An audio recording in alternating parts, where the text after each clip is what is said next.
Aún aplican tabla espinal a todo paciente de trauma. Tenemos que saber que a nivel dorsal nuestro sistema esquelético no es totalmente recto. Tenemos 4 curvaturas anatómicas naturales que en conjunto a los discos intervertebrales distribuyen o absorben la energía que se realiza de forma diaria en ejercicios como por ejemplo caminar, trotar, correr, etc.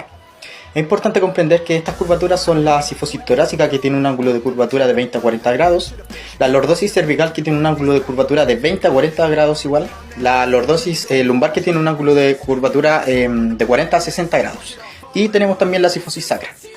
Es importante comprender que esta curvatura, al ser curvaturas naturales, ¿cierto? Y al aplicar una tabla espinal, es importante comprender que como son zonas óseas, se produce una hipoperfusión tisular en esta zona, disminución en sí del flujo sanguíneo hacia los tejidos, ¿cierto?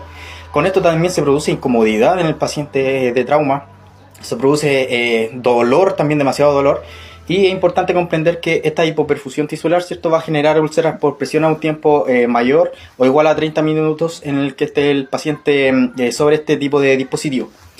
Es por esto que el Colegio Americano de Cirujanos, en conjunto a la Asociación Nacional de Médicos de los Servicios de Emergencia Médica de Estados Unidos, sacaron una perspectiva conjunta, la cual recomiendan que se debe retirar a un paciente de trauma tan pronto como sea posible de este dispositivo, ya que produce todo este tipo de daño, ¿cierto? Y obviamente también produce dificultad en la mecánica o alteración en la mecánica ventilatoria, y producto también de la hipoperfusión, del dolor y todos estos problemas, ¿cierto? Se genera también aumento de la presión intracraneal. Entonces mencionan que, la evidencia, todos los documentos mencionan que este dispositivo produce más daño que beneficio y que básicamente se ha utilizado por años con la hipótesis o bajo la hipótesis de que reduce o minimiza el movimiento, ¿cierto?, en la columna vertebral. Pero esto no es así y se deben utilizar dispositivos más aceptables o alternativos a este tipo de dispositivos, como el colchón de vacío, como la camilla scoop, ¿cierto?, o de cuchara, como también se le conoce, etc. Hay muchos dispositivos que son mucho más factibles, mucho más, beneficiosos para el paciente de trauma. Así que lo invito a leer un poco más de esto y a dejar de utilizar en todo paciente la tabla espinal o férula espinal larga, como también se conoce. Aún aplican tabla espinal a todo paciente de trauma. Tenemos que saber que a nivel dorsal nuestro sistema esquelético no es totalmente recto.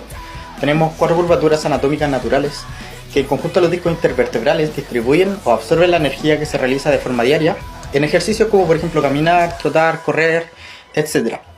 Es importante comprender que estas curvaturas son la sifosis torácica, que tiene un ángulo de curvatura de 20 a 40 grados, la lordosis cervical, que tiene un ángulo de curvatura de 20 a 40 grados igual, la lordosis lumbar, que tiene un ángulo de curvatura de 40 a 60 grados, y tenemos también la sifosis